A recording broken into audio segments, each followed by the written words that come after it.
G'day, everybody.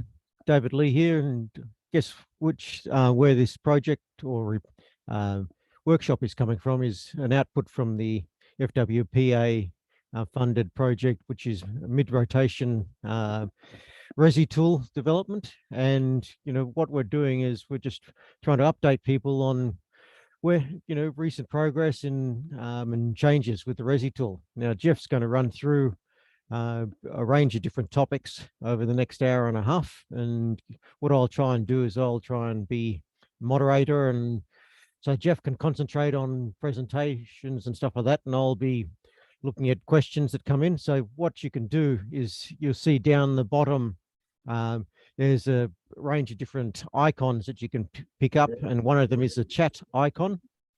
If you could type any questions you've got in there, and then I'll try and interrupt Jeff in his flow and get him to answer any questions as we're going along, because I think that's probably easier than having people try and jump in and speak.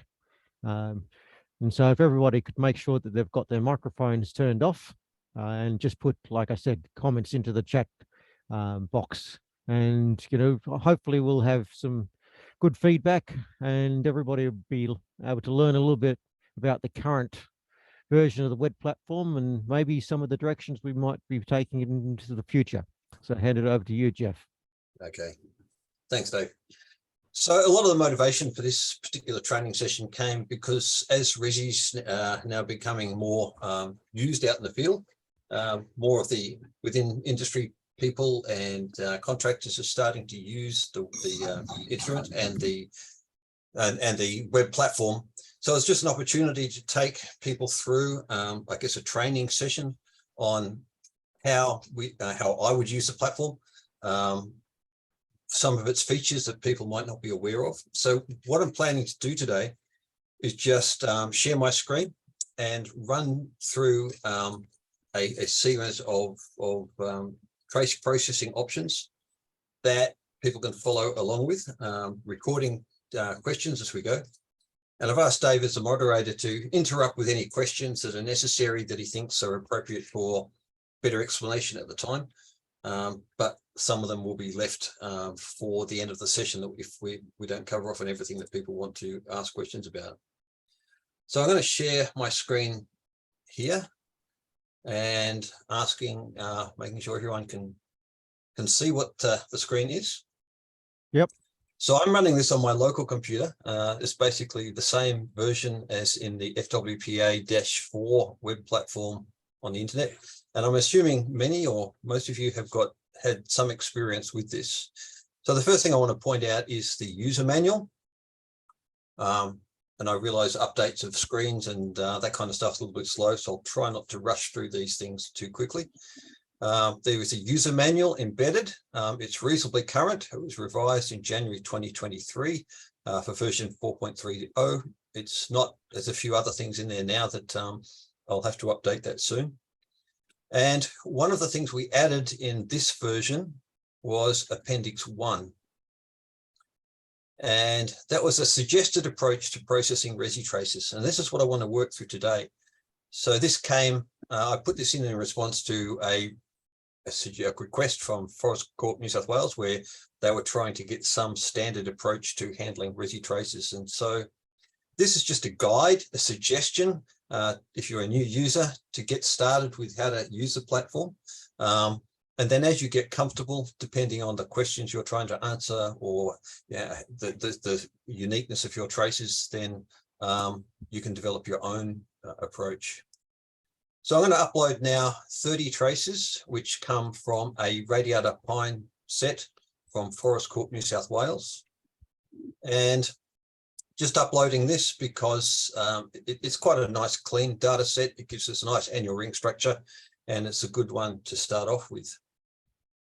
So a couple of comments about some of the things that have been recently added. We've added 2 new columns to this summary spreadsheet. Check status and the adjust record. So the adjust record is simply a record of any interaction that you've had with the trace. So when we first load a trace, it's set to auto. If we want to change the pith position, for example, by selecting pith up here, and we change the pith position there, you can see we've just recorded a P.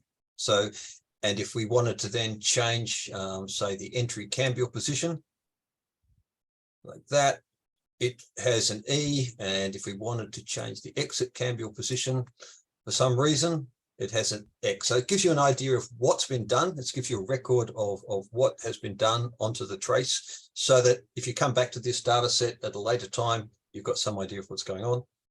And this check status column. So this check status column is still a work in progress, but we're trying to indicate which status needs your attention the most. And it's basically low, medium, high, or okay. Okay means that you've looked at it, you've visually assessed it, which you've done by changing these features here.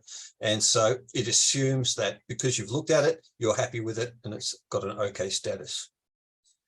So just in terms of following this sheet then, one of the first things I do when I upload a new data set is I save it as a Resi file. So that's this button here on the sidebar.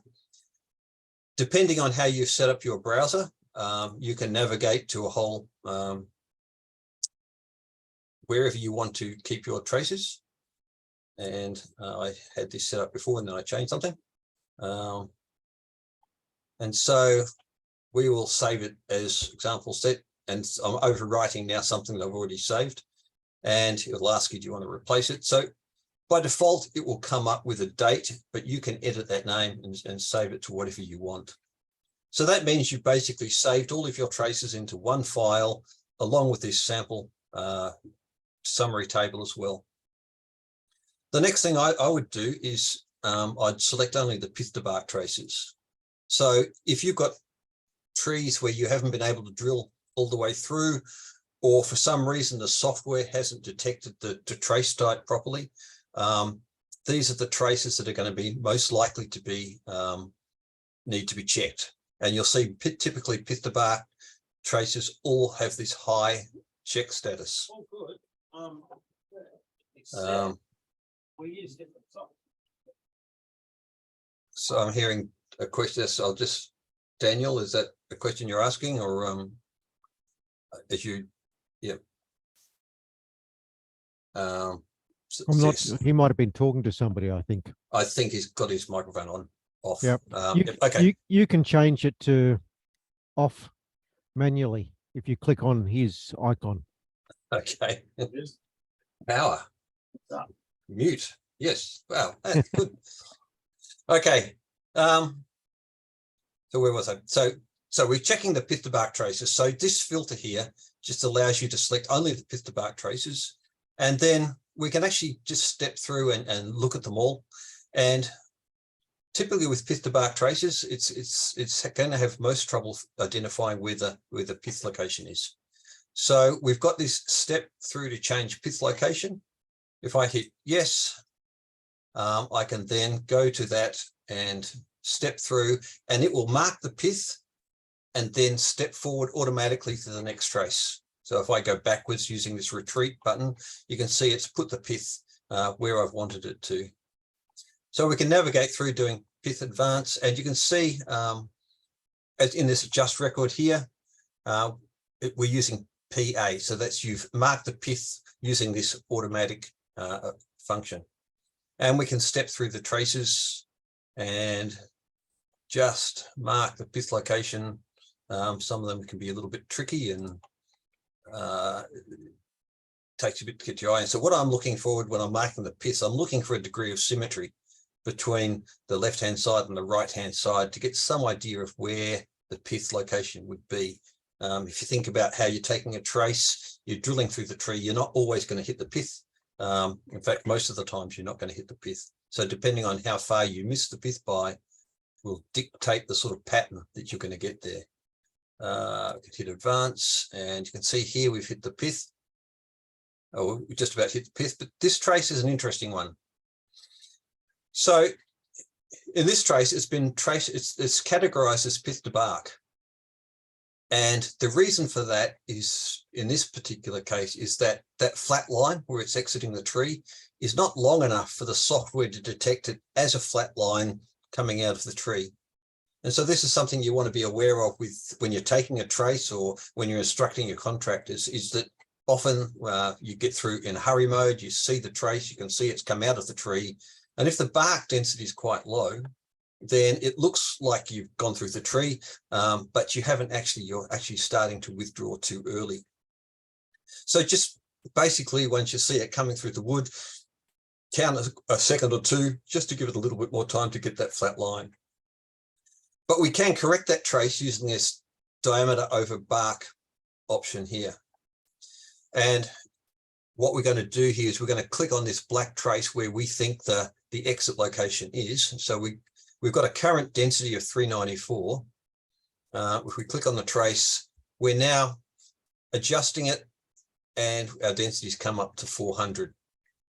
So what I should have mentioned before is that when you're reading the traces, you're reading in the original trace, and you've got this a bit of needle drag occurring as you collect the trace. And so when you've got this flat line coming out the end, it's always a bit above zero. So what the software does is it takes the resistance at that point where it exits and then does a linear baseline correction so that it's trying to account for that drag effect. That's when you've got this option up here on the left-hand side, just under the upload of the linear. We're just ignoring the non-linear at the moment, but you've got the option of doing a linear baseline correction or doing no baseline correction at all. The default is linear, and I'll leave the explanation at that. At this stage, you can go onto the user manual if you want to get a bit more information about that. Once we've changed it to diameter breast height, or to a bark-to-bark trace, it then uses both the entry radius and the exit radius for calculating this the values. And the core density, or the linear density, is the average density from the blue line to the blue line. It then puts the pith position right in the middle of those two blue lines. By default, that tends to be the most obvious place. We can locate it and change it, and we can put it there. It has no effect on the density because that's the average between the two blue lines. If we then advance, we can go to the next step, and you can see here, this is a pith to bark trace, but it still had a linear, or still had a baseline correction. So in pith to bark traces, we have a baseline correction function that is somewhat species specific. And it tries to do a baseline correction based on a regression or an equation that we've studied across a whole range of trees. And by and large, it seems to do a reasonably good job. We can control that through this species button. Radiata pine, southern pine needs a slightly more aggressive baseline correction. It seems to generate a little bit more friction interacting with the resi needle. Eucalypts are slightly different. That's based on Eucalyptus nitens. And as we gain more experience with different species, we'll probably add to this list and maybe even improve the baseline correction values. Once we can keep going through this, we can start to see, here's another trace type that's pith to bark. It's got very narrow thing, so we can do a correction here and end up with using it as a bark to bark trace, mark the pith, and we go back to our step through. So I'm deliberately doing this in a sort of a waffly kind of way to show you it's quite flexible to the way you want to work your own systems for processing the data. So we've got to the end of all our pith to bark traces. We can then go back and show them all. And at this stage, we'd probably save the project again, just to make sure we're saving it all and we don't lose any data. So just to show how that works then, once you've gone back to you saved it as a resi file, and if you want then to come back to this at a later date, you can then go to the upload the resi data. We can then upload it again, and we've got our data back. We've got all the things that we've changed and saved around it, and we haven't lost our work. So is there Jeff, I was just wondering, is there anything that you need to do with check status now? You've done fifth to bark. Yep. Should you go and check anything else, or? Yes, so that was the next step along. Again, this is a sequence that would be very much individual, but typically what I would then do is I would then look and sort the table on exit bark thickness. And then I'd look at the traces that had a large exit bark thickness. Often that can be a sign that it's picked up, particularly in younger trees, and if you've got wobbly trace types, and I'll be illustrating some of those problems later on. But we can just check through the exit bark thickness and see if that's all done okay. That we can then look at rank them by the entry bark thickness. And again, this is an interesting trace here in that we've got a really bad bark thickness here, but the exit bark thickness is obviously quite short. And so when you're dealing with a mature radiata pine, you can control where your needle enters the tree, but you can't necessarily control where it exits the tree. So if you've exited in one of the base of a fissure, then you could have quite a small bark thickness. It could be a flat line, and then it could strike another bit of the bark as well. So you can get some funny shapes out here that the software has to try to deal with. Once we've done all that and you're happy with the traces and you've got your record here of what you've done to them, you might be interested in looking at the annual rings. So this is a reasonably well-behaved set of trees, but we can see we've probably missed some annual rings here. So we can actually add or delete an annual ring position if you want to get data at some sort of annual ring level and you've got clarity here. And that allows us to add or delete. If we click near a trace, it'll remove the ring. And then if we can click where there's no other ring, it'll add it back again. Up on the screen here, you've got a record of what's the number of rings, 24, 25. And we would expect the same number of rings on either side. So that allows us to say, perhaps we've looked or missed a particular tree. Once you've gone through that, and we can see here, we've got another ring missing, and then we've got to decide whether this double ring here is a false ring or a thin ring, and that can be pretty hard. The Resi's not great for annual ring data, but you can also see that on a pith to bark trace, you've only got ring counts on your entry side. We've got one here as well. So once you've done that, you can actually look at the annual ring data here in this annual ring data panel. And you can start to see what the ring patterns are. So you can actually select your wood property, which is wood density in the red, and comparing it with ring width in the blue. And so we can select different traces. And the reason that's gone off is because that was a pith to bark trace. No, the reason that's gone off is because I don't know why. It shouldn't have gone off. Obviously, I was changing something this morning and it's decided to misbehave on me. But typically that does work reasonably well. And I will track down that error, fix it later. But you can actually look at the annual ring data using that process there. If you want to get more control over your ring marking, then you can actually use this panel, which allows you to then mark rings here and look at your ring profile. And this allows you to compare different traces, one with another. And you can see here we're missing some rings, and we can add them in. And the reason it's not showing that the master trace in there is probably related to that error that I just had before. And Murphy's law strikes again. It was all working fine just before. We'll clarify that later.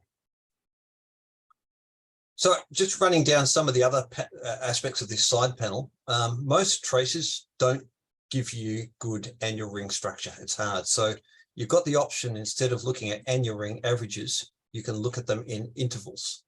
So if I click on that interval button, and here I've got 10 millimeters, and I hit the rerun button, it'll reprocess the traces and give you a ring mark every 10 millimeters. And now the annual ring data should be displayed as 10 millimeter averages. And this is the ring density based on 10 millimeter averages. And you can look at the exit traces or the entry traces for those. And this table, which you can download, then has each of those radii and those intervals for that trace indicated by entry or exit, and numbering them from both the pith or from the bark. Often, though, we're finding that we'd rather go to having an interval-based percentages. So instead of marking every 10 millimeters, it's now going to mark them every 10% of the radius. So now we've got 10 traces. So if you're comparing a whole bunch of trees from the same plot, and you would expect them to have a similar pattern of growth, even though their diameters might be different, then by processing them and getting these 10 centimeter values, that allows you then to export the data and average across the trees so that you've got the same number of radial intervals from pith to bark. Then if we compare that data, we can see that the ring width here at 10% is 21 millimeters. For another tree, it's 18 and a half, 19 and a half, it's about 17. Again, that's a pith to bark trace. If we show the entry trace, then it comes out to about 22. So the software allows you to get that sort of information out as well. Another useful feature is when we save this as a Resi file, it saves it as an RDS format in the R programming language. So if you want to actually then access the traces or this summary table or any other data in the R programming language, you can just load that in as an R file if you're into that sort of data analysis as well. We've got a couple of questions come in, Jeff. Yep. From Marco's got, once you correct exit cambium, does it reclassify automatically to bark from the original pith to bark? So I was watching what you're doing rather than actually paying enough attention. That was a couple of minutes ago. Yep. And so, yeah. So if we hit exit cambium, we try to modify this pith to bark trace, nothing will happen because it's not going to be able to locate an exit cambium position. But the interesting point to note in this, and something which I might change, is if, and this is completely arbitrary, if I change the pith location to here, it's going to put this exit cambium position at a position automatically that is equally distant from the entry cambium. But this exit cambium and this diameter rest height just give you a guide as to what the software is estimating this diameter over bark to be and the under bark diameter to be, based on the assumption that the pith is in the center of the tree, which is the best guide that it's got. So on a pith to bark trace, you cannot modify bark to bark. If you want to change that diameter, and if you can do some strange things in the software. If we wanted to say, well, that's where the diameter comes out, then it's going to assume that that's got a really large lot of needle drag and give you a much poorer baseline correction. We can actually recover that. So if we set that particular trace as a pith to bark trace, we've set it, and then we go and mark where the pith is again, we can recover the processing back to where it was. So yeah, that was a useful question from that point of view, but I don't know that if I answered Marco's question specifically. Yeah, Jeff, can I sort of make it clear? I obviously didn't type it very, very well. When you had pith to bark only traces and you were stepping through them, one of them was definitely a bark to bark, but it was incorrectly classified just because where its exit cambium was. So when so that one there, for example, when you fix that exit cambial position, does it reclassify that trace to bark trace, or does it still stay as a pith to bark classification? You can't actually correct it because it's a pith to bark trace. Okay, so yeah, so you put it in the right place, but it doesn't actually change the classification of it. Yeah. So right. that's just showing you when I put the pith here, it's just showing that it's obviously we've sampled from the short side of an eccentric stem. Mm-hmm. But you can see it's gone through the bark, and so there's a question there as to how well you've got to decide whether you actually want to do a baseline, convert that to a bark to bark, because wherever you click, it's going to assume that's where the exit resistance was. And you can see the pith to bark trait correction has done pretty well, because it's brought the cambium plaque back to this intercept value. So just also clarify, that second dotted line there is effectively the intercept value down here, which I'll explain a bit more in a minute. Mm-hmm. So you can use, you probably wouldn't change that from a bark to bark, whereas some of the other ones which we did, where we had some, which we've corrected them all now, I think, where we had an obvious flat line, you would correct it.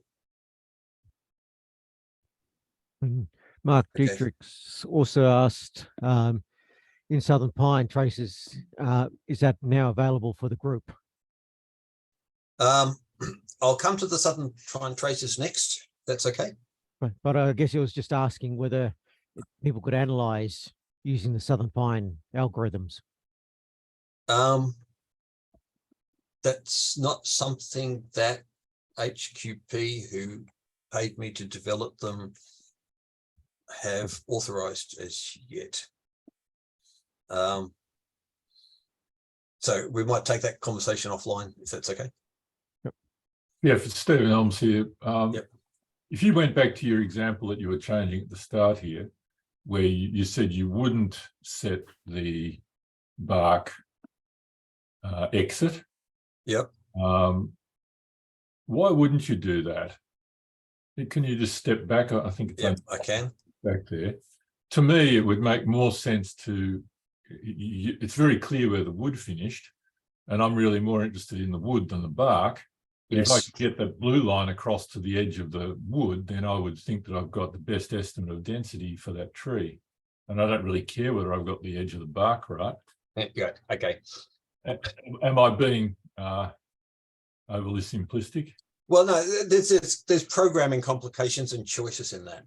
So obviously, this particular trace looks like a really nice, well-behaved trace. But if I hit an exit CZ, that'd Okay. that blue And so, line. Yeah. okay, so I can change this diameter bark, and I can think, okay, the cambium there is going to be close to 0, and so I'm going to use that as my baseline correction value, right? In which case now I have got a correction trace, and I've got the bark to bark values, as you're saying. In another trace where it might just come through the bark and you don't really know what the needle drag coefficient is for that particular trace, and I mean you have the power as the user to do what we've just done there if you're comfortable with it. But if we go to another trace, for example, I mean, suppose you had a trace like this and you thought, okay, it's just come down a little bit and it's come out of the tree, but we don't really know what that needle drag effect is for that tree, and it looks a bit high. So I could say, let's just go and do a baseline correction on that. And then it's obviously got this general slope, so you've overcorrected. So I'm assuming, well, not assuming, it's because of that, it's better to get one good pith to bark value than a bark to bark wrong value. So what would using the exit CZ do to that rather than the DOB button? If let's go back to another pith to bark trace. If I use the exit CZ here, it has no impact on on the software. So because it's a pith to bark trace, there's a rule that says ignore any activity of the exit CZ down here. And there's a whole range of reasons from experience and from understanding logic of why I've chosen that route. So just to final question there. So you pressed the button and overcorrected before. How do you undo that? Okay, how do we undo that? Can we go back to that? Okay. So I can set that as a pith to bark trace back again, and then just go back and remark the pith, which forces the software to process it. Thanks. That makes sense? Yep. Okay, so often when you've done a project and you set it all up, it's good to press the rerun button, and that will rerun all the traces, and then save as you go. What we have here now is these options here: existing ring, keep the existing ring positions, no, or keep pith. So, for example, if I wanted, this is all set up now as to run at 10% intervals. If I then go back and keep annual and rerun, it will keep these existing ring positions and not change them. Okay, so that's just so you don't lose any processing. If I go and hit now keep the pith, what this is going to do is going to keep the pith locations and the cambial locations that you've already marked. And if I rerun now, it will have a go at automatically putting in the annual ring boundaries again.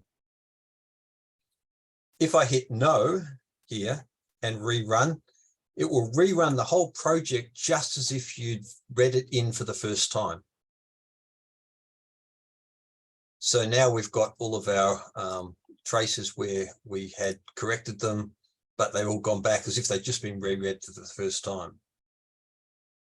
So if I then change that, recorrect it to a diameter over bark, and this is trace number 8, and rerun it with that no selected. When I go back to trace number 8, sorry, it's 16, pith to bark.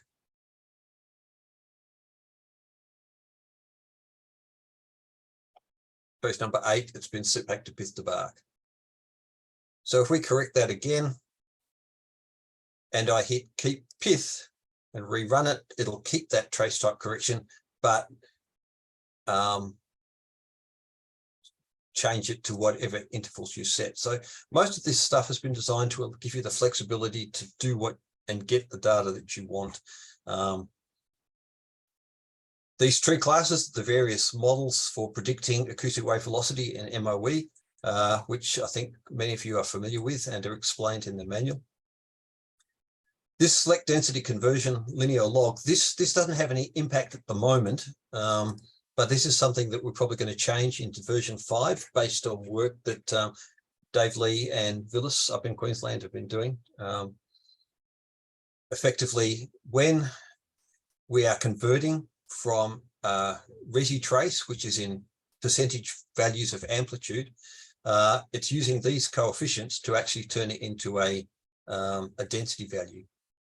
So at the moment, we're using a linear correction where we've got a slope and an intercept, and we're looking at something that's going to be a natural log function, which should give us a slightly improved conversion. We can, and you'll see here that this intercept and slope is actually recorded in the file down here. So this summary database file is, as well as giving you the data you want, it's trying to give you the information you need to when you come back to it in a month or a year's time, to give you a record of the sorts of conditions under which you ran your project, along with this remote SHA, which is the indication of the particular software version that you're using, code of this library, but that's probably not worth talking about that anymore at the moment.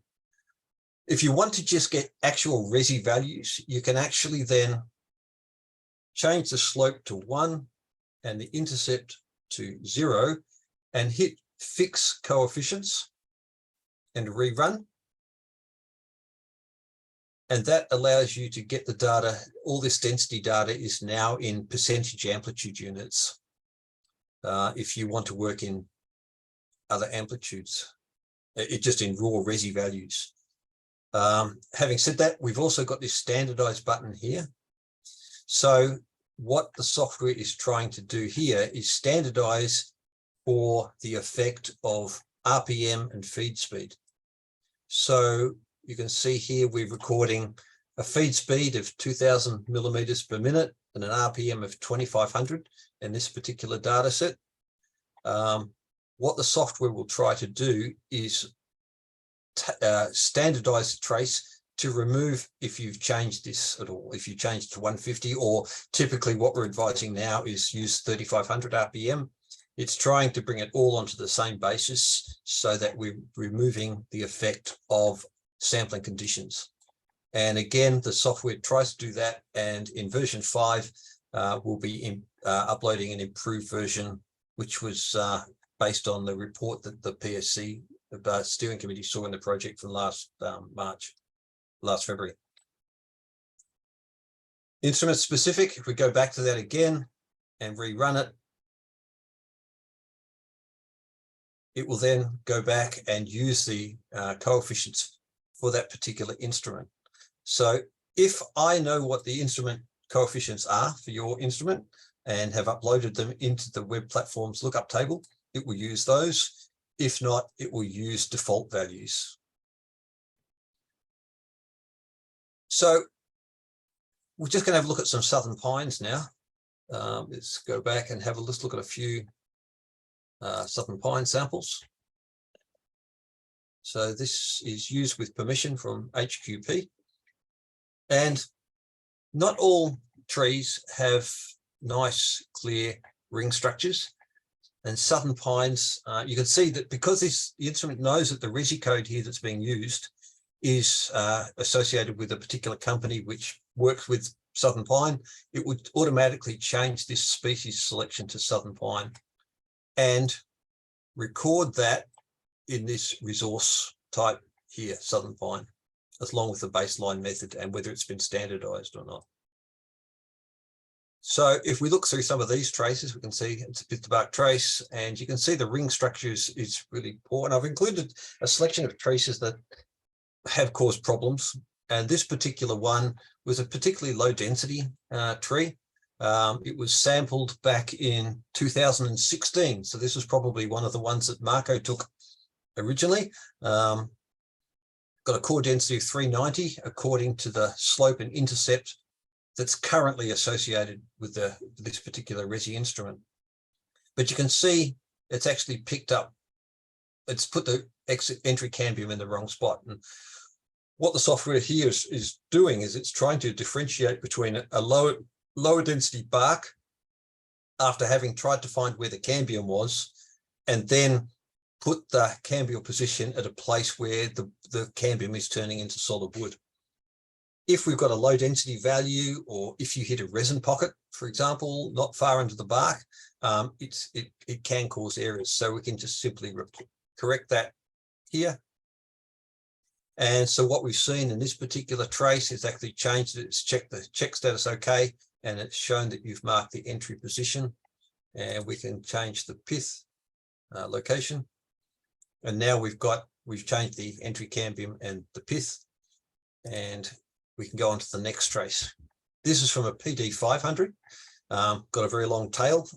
They just kept it going right the way through, which can cause problems because those tails can drift up and down. But you can see the ring structure here. There's no way known that you'd really want to try and go and accurately put in ring process. We could actually try and put in annual rings in there by rerunning the samples, and it's having a go, but it's got picked up lots of false rings. It's probably missed things, and without other information, it's really hard to tell what else is there. You can see here this really high baseline once it's come out of the tree. So that's more characteristic of Southern Pines than radiata pine. And so that's why we have this separate species selection here. At the moment, all this species selection does is define what sort of baseline corrections are used for a pith-to-bark trace. So in a pith-to-bark trace, it would require a more vigorous baseline correction. And so these are just some of the examples of the southern pines that we've got. That show the really poor ring structures and that's why we're starting to use more of these interval type approaches to these sorts of studies. Once you change the pith though, you'd need to rerun the trace to reset those intervals correctly. Where to from now? The other panel that's of interest is this forward panel. So the Resi has the ability to take a turning resistance trace and a forward resistance trace. So that forward resistance trace is taken from the motor that drives the needle forward at a constant speed.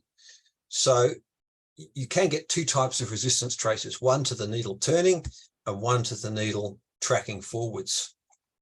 Typically that's turned off, but you can turn it on. It halves the amount of memory you've got because each tree you sample then takes up twice as much memory. But if we then upload some traces with forward resistance,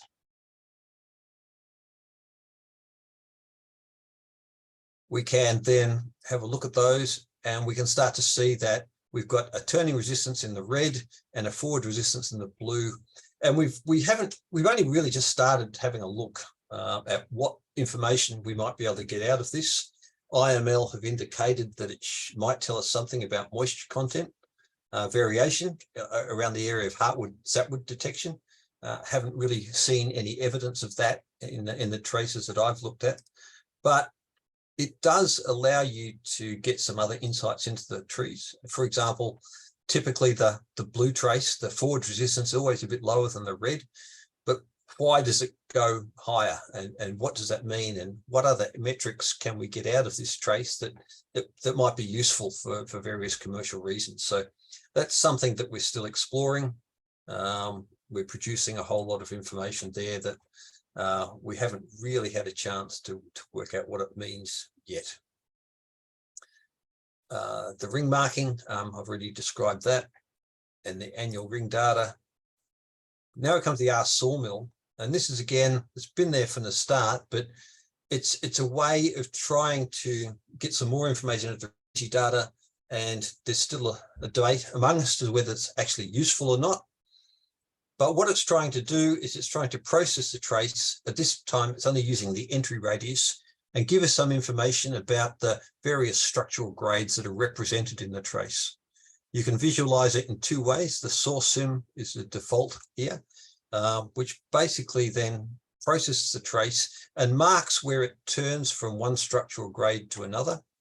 Or you can look at it in terms of sawn boards that are produced from it and get that. So it's really, it's not trying to simulate a realistic sawing process, obviously. It's really trying to get some idea of the interaction between diameter and wood quality in terms of some sort of commercially useful metric. This is all threshold values that define the various grades that are defined. You can edit them and change them and then rerun them. So you could actually turn it into a binary plus or minus by just getting all of these low and these high and shifting it into a binary form. But it's still something we're still kind of working with. Yeah. So the other thing that's perhaps just worth exploring is how many traces can you upload at once? So this is a sample set for a eucalypt trace. This shows some interesting trace features in this as well. But this is a Resi file where we uploaded 5,073 traces. And so in here, we've got 5,073 trees. They tend to be small diameter and young trees, hence low density. And of the 5,000 trees, there were about 82 that were classified as pith to bark. And we know because they're small trees, that shouldn't happen. So this shows you some of the ways where the Resi, the software is struggling to pick up the distinction between a flat line or bark and wood.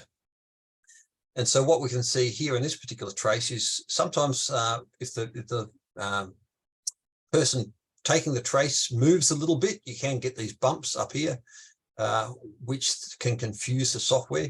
We're only looking at about 12 millimeters of wood, 13 millimeters of wood here. And so this is where you would use the diameter breast height button to correct. And again, depending on what you want the data for and how accurate you want to be, then you can step through and change this. Once we've done this, this is a good example of going back and looking at the exit bark thickness traces. You can actually see we've got some traces here that have been classified as bark to bark, but because of the wobbly exit line, it has confused it as to where to put the diameter.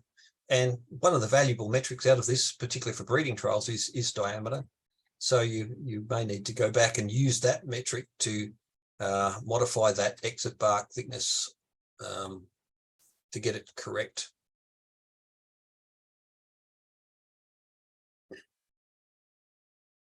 So how are we going for time? 10 to 1, 10 to 2. So that's, I think, a pretty good overview of where the software stands at the moment.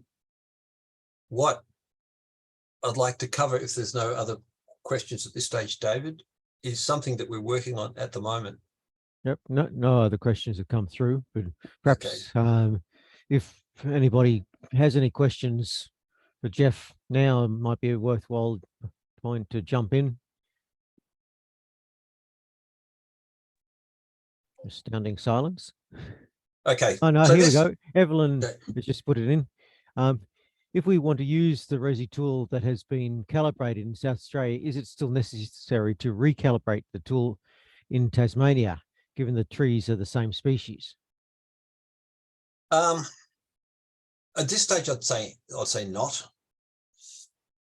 The whole Resi calibration issue is something that we're doing a lot of work on at the moment with David and Villas and others. And we are finding significant differences between instruments, but whether they're commercially significant, some of the latest data sets suggest, and please jump in here, Dave, and correct me if I'm wrong, that while the instrument differences can be significant, the differences are only in the order of plus or minus 8 to 10 kilograms a cubic meter. Yep. And they're probably not worth worrying about too much, given that the scale of variation that we're looking at within a plot and within a compartment is much, much greater. So it becomes a question of how much do we want to care about getting that accuracy back? And then there's the question of changes in the calibration between services, which seems to be a lot less of a problem now that IML have changed their calibration procedure. Yep, but I'd since agree with about all that. Yeah, so since about early 2020, IML introduced a change in the way they calibrate Resis and offered an optional second stage calibration. And I noticed at that time that the variance between the Resis seemed to be a lot less as the calibrations were coming back to me. So I think it's something we still need to keep an eye on, but I think we can get less worried about it than we have been. Marco just came in with a question. Some of the Uke traces you showed had no linear corrections with the question mark. That was because they were so low density and so short that you just could, there was very little needle friction drag. So yes, there would have been a baseline correction for them. It's just that they were, you couldn't see it. It was that small.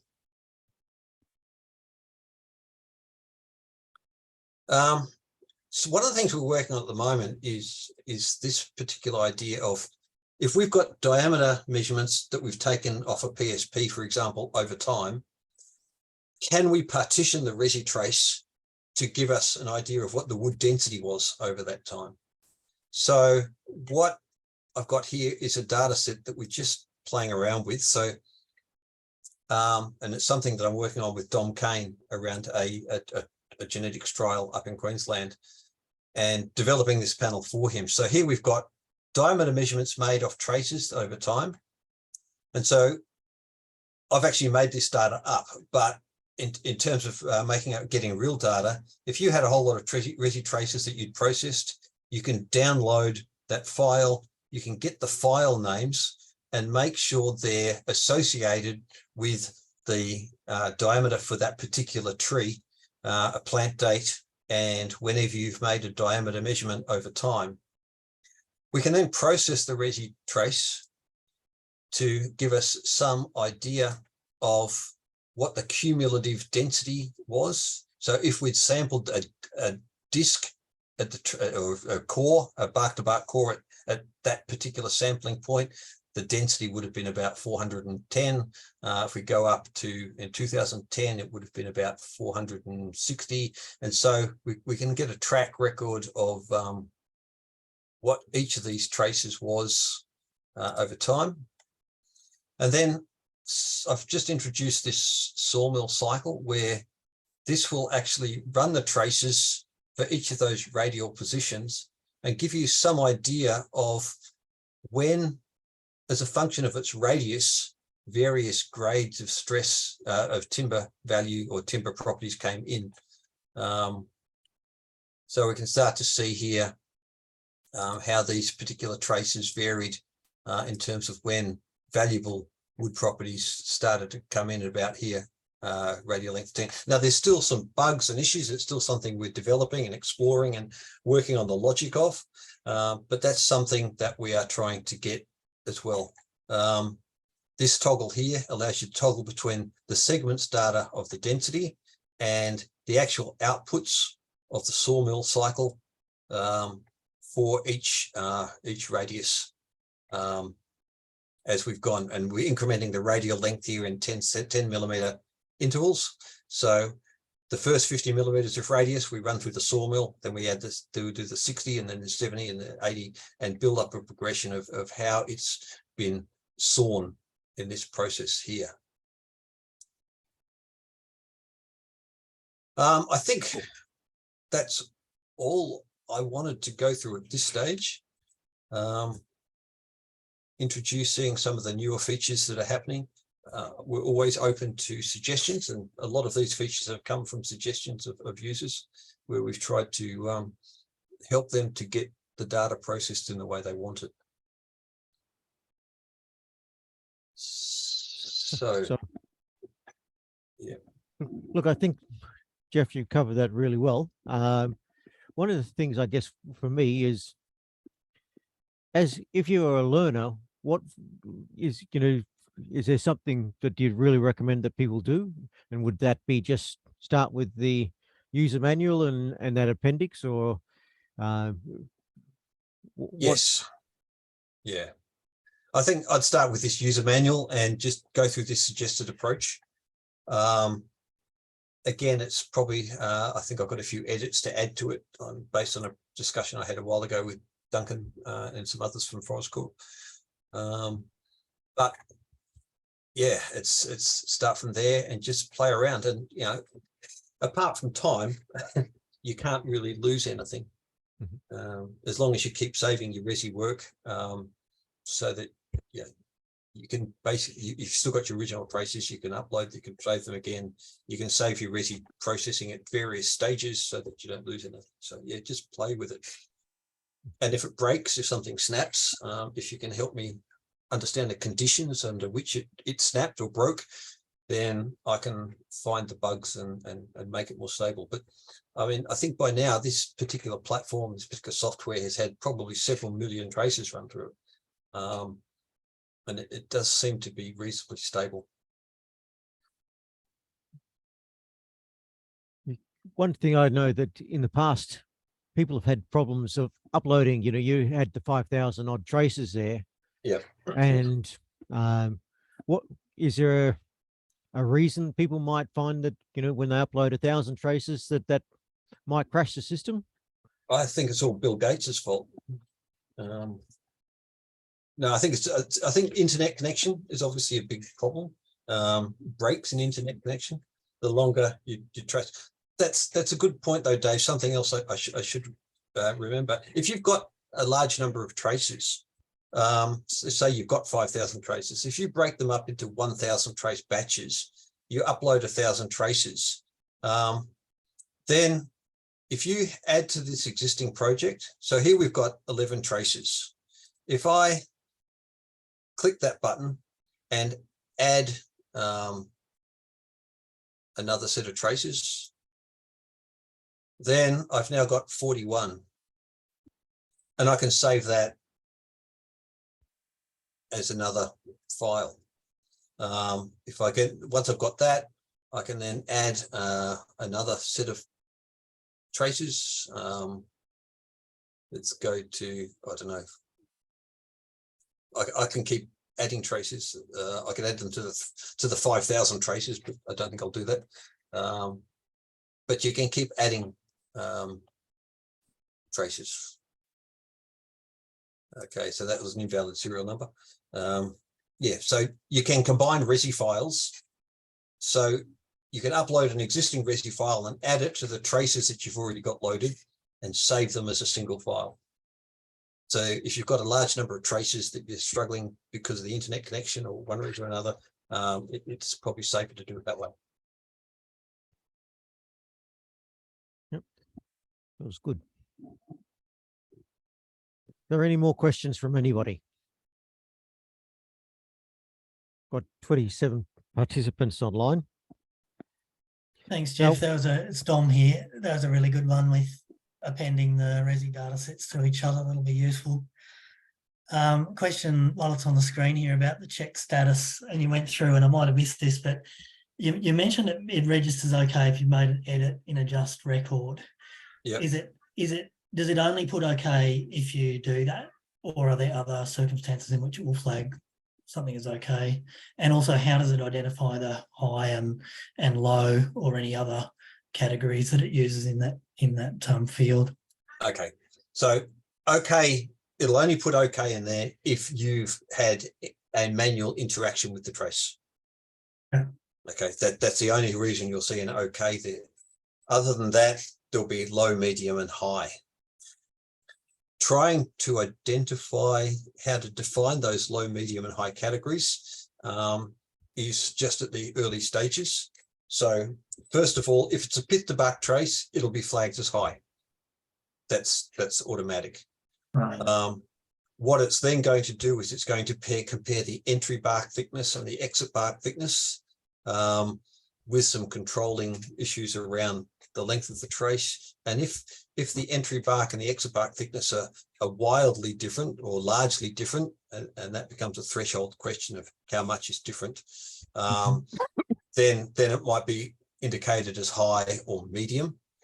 There's another property in there which escapes me of what it was now, but again, I'm collecting ideas as I go through these traces, trying to sort out which are the ones that are likely to cause problems, and put them and try and express them in a logical, mathematical way that allows them to be flagged. So check status is only a start at this stage.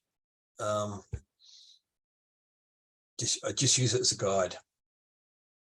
Thanks. Sounds good.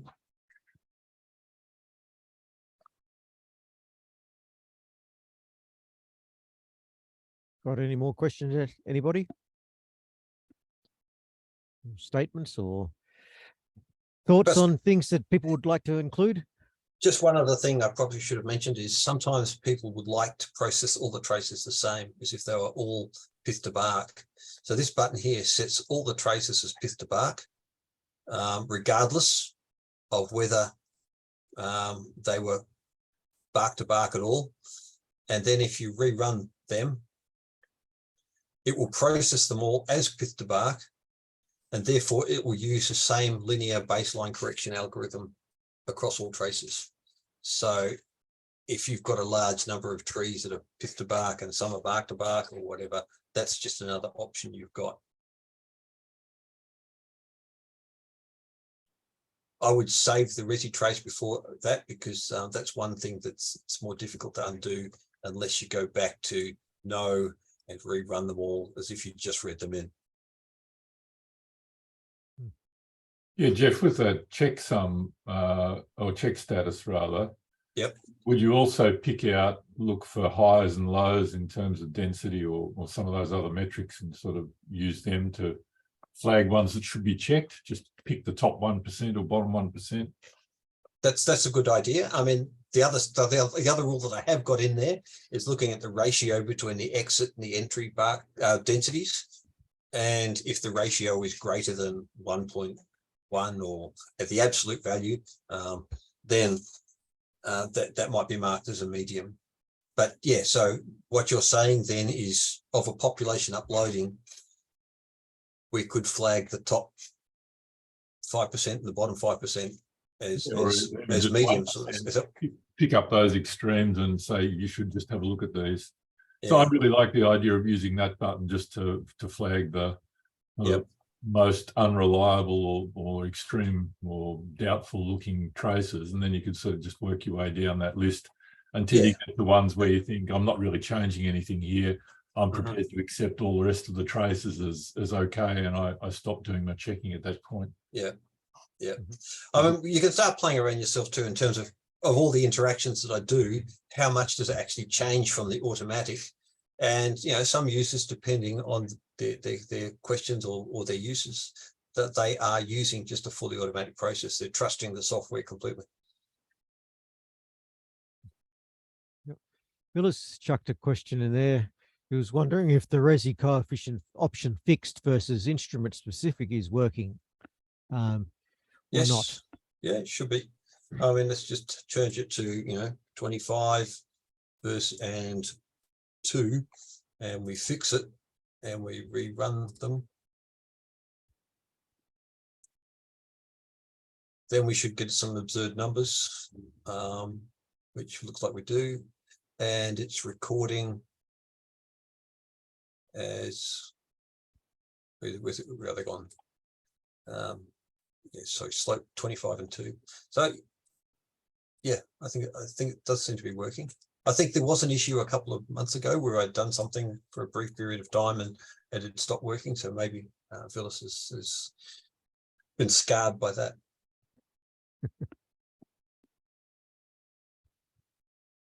Well, we've just gone over the hour, so why don't we pull up stumps now? And one thing that we're planning to do is, Jeff, you're going to load this to the YouTube channel that you've got. Yes. So it'll be available so people can refer to it at other times, and we'll possibly put it also in the mid-rotation Resi project box, Dropbox file as well, so people can access it from there for the next milestone. Sounds good. Okay. Well, thanks everybody. We might call it a day, and thanks very much, Jeff. I'm sure that everybody been very happy to have you work your way through the recent changes and show us where we might be heading with the next version of the platform. No problem, and I'll try and answer any questions anyone wants to send me individually as well. Right, just wait. Phil has just put in a question. Seeing long and lat in the output, any chance of capturing plot GPS with the Resi tool in the near future? It's doable now, but you need to. IML have produced an app, and this is actually an important question. Important thing to raise people. So IML have an app at the moment which you can download on an iPad and I think an Android version now, where it will Bluetooth connect with your Resi, and if it will you can transfer the RGB files from the Resi to your iPad. It will then convert them to a file called a BDC file, which is basically the same file, but it's added lat and long to the characteristics of the file. It adds the lat and long at the point you do the transfer. So if you collect 500 traces in a day, go back to your office, transfer them to your iPad, it will add the latitude and longitude of your office to those files. So if the lat and long is important to you, then if you're doing a plot, then you need to do that transfer to the iPad or via the app at the plot level. I know that HQP have been using it. I don't know whether anybody else has been using that particular functionality as yet.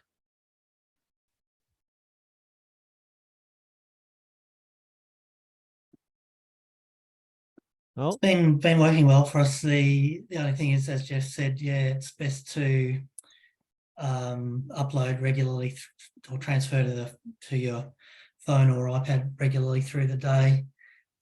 If you try and do too many traces at once, it can really take a very long time, and there's a high chance of errors in the transfer. So if you just assess one plot and then transfer it across at the location that you want to register the GPS point, and then continue on, it doesn't add too much to the working day, and you get those coords in there in every trace. and got a thumbs up from Gibron about that, and I think we'll call it quits. Thanks very much, Jeff. Really appreciate the time and the effort you've taken to put this together. No worries, not a problem. Thanks, Dave. Thanks a lot, Jeff. Thanks, Dave. Thank you. Thank you.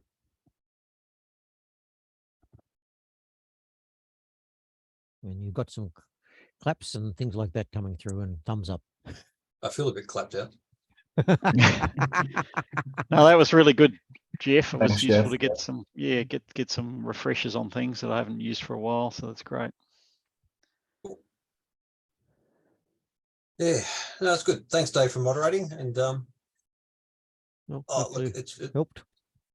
it's really hard to know how you come across when you're just talking to a screen. Yep. So. Yep. And that's why I jumped in a couple of times myself, and etc. No, that's good. Okay. That's good.